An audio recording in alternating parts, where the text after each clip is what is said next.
Welcome to season 2, Prostate Cancer, my story.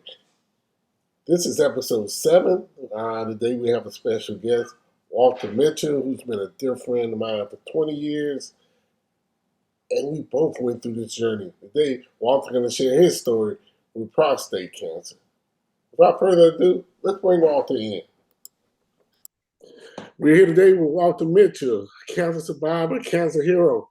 Let's share some more stories. I'm Arthur Bendall, and I'd like to introduce today's guest, season 2, episode 7, starring Walter Mitchell. Walter, say hello. Hey, y'all, how you doing? I want to go back, man. Me and AJ, man, we've been boys for quite a minute now. We raised our kids together. I ain't going to tell you everything we've done together, from Sarasota all the way to Atlanta. That ain't none of y'all business.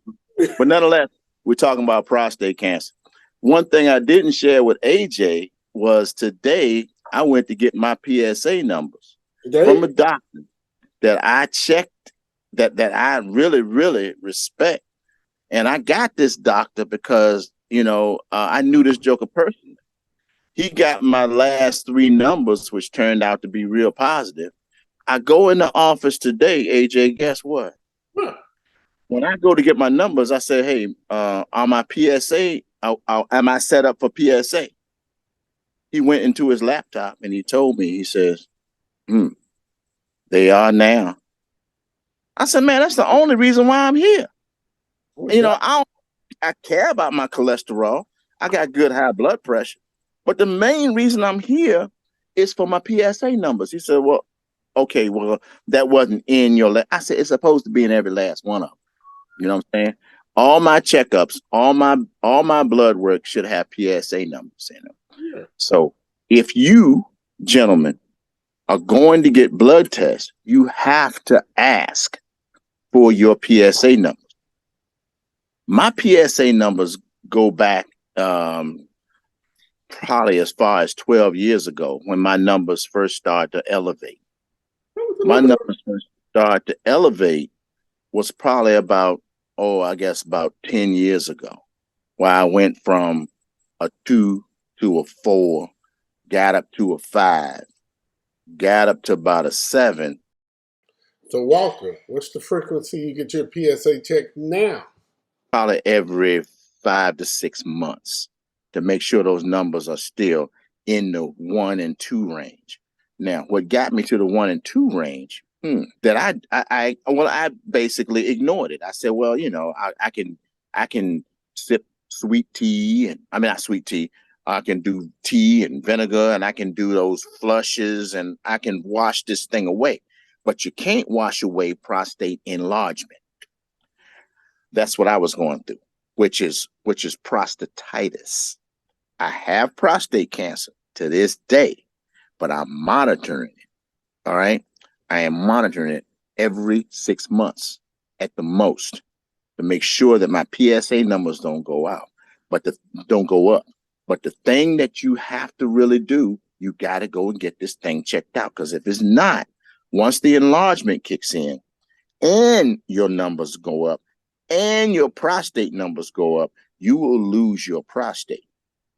And once you have to give up your prostate, that's a whole new ballgame. Walter, you said your PSA numbers actually went down.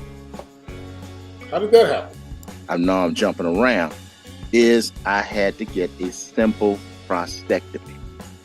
A simple prostatectomy is when they go inside your stomach, through your bladder, and through your prostate robotically and empty all the contents out of your prostate to eat at your system. I am not a doctor.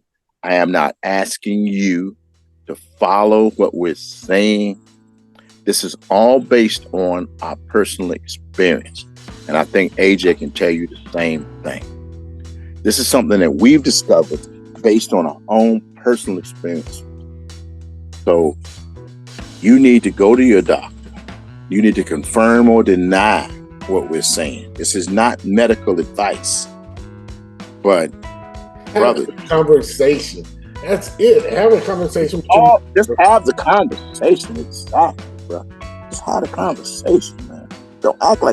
Please don't act like this thing is going away. It's going to get better. And it's going to go away. Man, y'all know I'm in the country. You hear them roosters, man? My neighbor got roosters.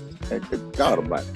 Crazy. But anyway, whether you're in the country, whether you're in the city, whether you're in a high-rise apartment, whether you're in whether you're a celebrity or whoever you think you are, health is wealth, baby. If you ain't taking care of yourself and taking care of your wealth, I'm sorry, your health and your wealth, excuse me. Your wealth means nothing without your health. All right? I agree. You know, I'm sorry. You can be rich as I don't know what, man. You ain't going. And oh, I forgot the one little thing, man. What's that? When me and AJ were going through these trials and tribulations, you had to get a finger up your butt. Yeah. Didn't you? Yes, a lot. A lot. You ain't got to do that no more. Medical science has made this thing so all you got to do is depend on your PSA. But I know it's up to us to get this bad boy checked. It's up to us. We got to do this amongst ourselves, and we got to tap our brothers on the shoulder and go, look, man, this ain't going away. This ain't a problem that's going away. This is it. You know, this is it for us. You know, we're yelling at the top of our lungs, get your PSA screaming. I know there's different schools of thought on whether you should have PSA. It's knowledge. I just think it's knowledge. I need to know. And like you say, it may not be cancer, but what you describe as prostatitis is painful. Painful. All I want to do is get brothers to go get your PSA numbers. Let's start there. You know, let's start with you just asking your doctor, include my PSA numbers with my blood work. Now, if you're scared to get it sounds simple, but me and you have laughed about it. I thank you for coming on today, Walt. I beg your apology. I'm a little under the weather today, but other than that, hey, this is some great information. If you had one last thing to tell people, what would you tell them? You are your responsibility for your health. Okay? It ain't mama, it ain't daddy. You are the one that has to take care of your health. You. Do it. If you don't care nothing about you, do it for the people around you. Do it for your family. Do it for your wife, your children, your nephews, your nieces. All right? Do it for yourself, man. And do it for your family. You know I love you, boy. I love you too, man. Self-love. We gotta get this word out here. I mean, too many people are dying, suffering. I'm thinking like it's not a big deal. It is a big deal. Huge deal. Yes, sir. Huge. Well, I'm also getting on speaking with Walter Mitchell, and as we're gonna defeat cancer. We're gonna defeat it. You know I keep mine on, baby. You know I keep mine on. We're gonna do some things. We're gonna do amazing things. Knowledge is the key. Whether you agree with what we're saying, whether you're not, knowledge is the key.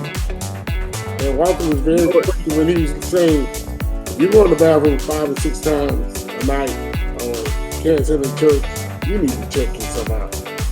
Show a little courage. Go to the doctor. Find out what's going on. Hey, love y'all, man. Thank you, Walt.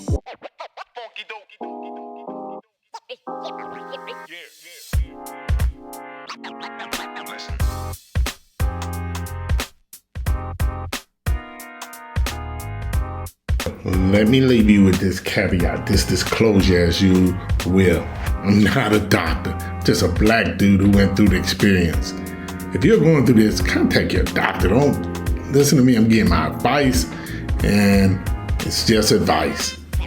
It's not medical advice. It's just one dude sharing his experience and trying to share a little knowledge along the way. So contact your doctor.